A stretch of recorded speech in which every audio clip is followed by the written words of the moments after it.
Assalamualaikum warahmatullahi wabarakatuh.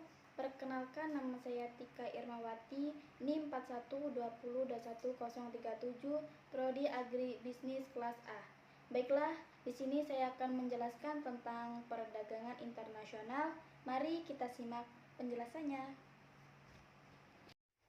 Perdagangan internasional adalah suatu kegiatan perekonomian dan perdagangan yang dilakukan oleh penduduk suatu negara dengan penduduk negara lain atas dasar kesepakatan bersama.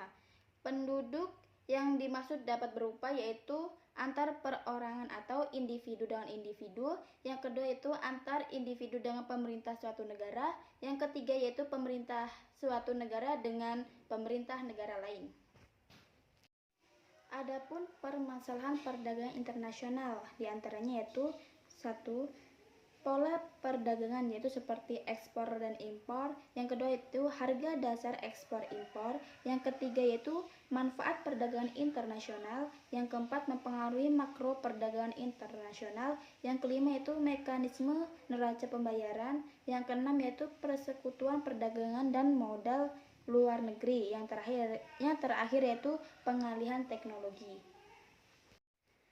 Adapun manfaat melakukan perdagangan internasional yaitu 1. Dapat memperoleh barang yang tidak dapat diproduksi di negeri sendiri. Faktor-faktornya itu meliputi keadaan geografis, iklim, dan tingkatan pengusahaan imptek dan lain-lain. Yang kedua yaitu memperoleh keuntungan dari spesialisasi. Sebab utama kegiatan perdagangan di luar negeri ini adalah untuk memperoleh keuntungan dari diwujudkan oleh spesialisasi. Yang ketiga yaitu memperluas pasar dan menambah keuntungan. Dengan adanya perdagangan internasional, pengusaha dapat menjalankan mesin-mesin atau alat produksinya dengan maksimal dan menjual kelebihan produk tersebut ke luar negeri. Yang keempat yaitu transfer teknologi modern. Perdagangan luar negeri memungkinkan suatu negara untuk menjalankan teknik produksi dan lebih efisien. Adapun akibat perdagangan internasional: A. Tukar menukar barang dan jasa antar negara. B. Pergerakan sumber daya melalui batas-batas negara. C. Pertukaran dan perluasan penggunaan teknologi sehingga dapat mempercepat pertumbuhan ekonomi suatu negara. Sebab-sebab terjadinya perdagangan internasional yaitu 1. Revolusi informasi dan transportasi ditandai dengan berkembangnya era informasi teknologi, pemakaian sistem berbasis komputer, serta kemajuan dalam bidang informasi. Yang kedua yaitu interdependensi kebutuhan. Dan yang ketiga yaitu liberalisasi ekonomi, yaitu kebebasan dalam melakukan transaksi serta melakukan kerjasama antar masing-masing negara.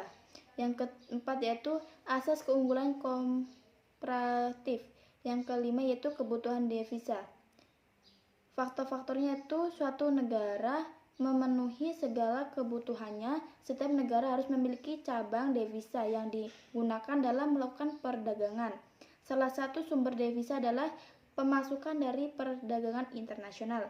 Yang keenam yaitu adanya perbedaan selera.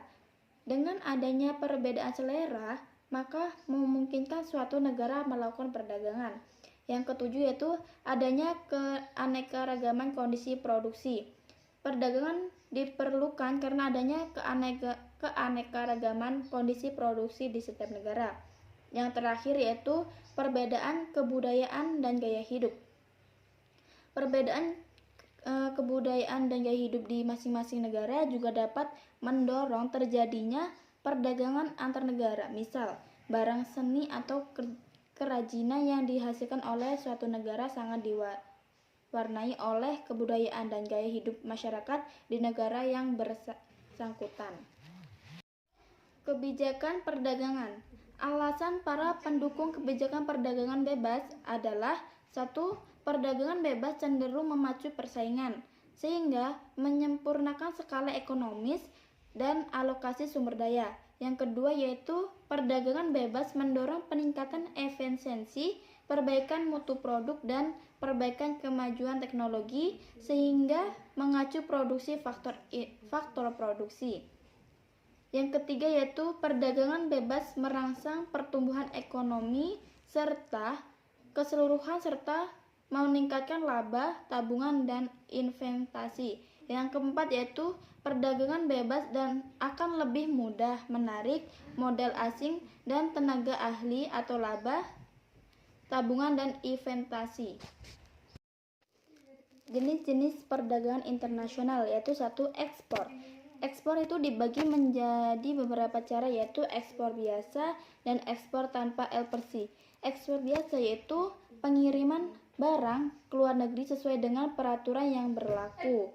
Sedangkan ekspor tanpa LPC adalah barang dapat dikirim terlebih dahulu. Sedangkan eksportir belum menerima LPC harus ada izin khusus dan Kementerian Perindustrian dan Perdagangan. 2. Barter adalah pengiriman barang ke luar negeri untuk ditukarkan langsung dengan barang yang dibutuhkan dalam negeri. Jenis barter antara lain yaitu A. Direct barter adalah sistem pertukaran barang dengan menggunakan alat penentu nilai. Yang B. Switch barter yaitu pengimpor dapat mengambil alih barang tersebut ke negara ketiga yang membutuhkannya. Yang C. Counterparts adalah suatu sistem perdagangan timbal balik antara dua negara. Yang D yaitu buyback barter adalah suatu sistem penerapan alih teknologi dari suatu negara maju kepada negara berkembang dengan cara membantu menciptakan kapasitas produksi di negara berkembang. Ketiga yaitu konsinyasi adalah pengiriman barang di mana belum ada pembeli yang tertentu di luar negeri. Cara pelaksanaan lelang pada umumnya sebagai berikut. A. Pemilik barang menunjuk salah satu broker yang ahli dalam salah satu komoditi.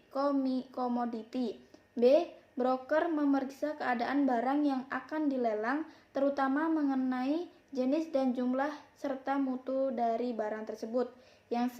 Broker menawar harga transaksi atas harga yang akan dijualnya.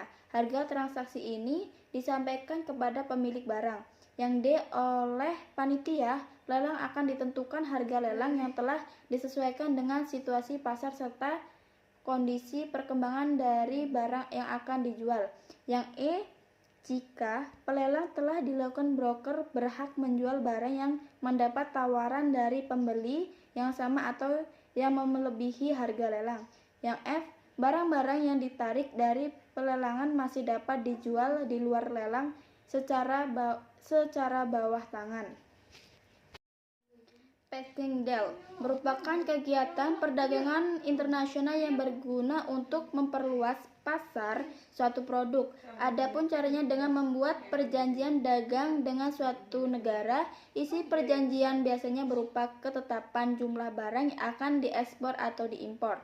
Yang kelima yaitu penyeludupan adalah setiap usaha yang bertujuan memindahkan kekayaan dari suatu negara ke negara lain tanpa memenuhi ketentuan yang berlaku. Yang keenam yaitu border agreement. Tujuannya penduduk berbatasan yang saling berhubungan diberi kemudahan dan kebebasan dalam jumlah tertentu dan wajar. Border crossing tanpa terjadi melalui A. Sea border lintas batas laut, B. Outward border lintas batas darat. Baiklah, sekian penjelasan materi perdagangan internasional. Semoga dapat dipahami dan bermanfaat. Sekian, terima kasih. Wassalamualaikum warahmatullahi wabarakatuh.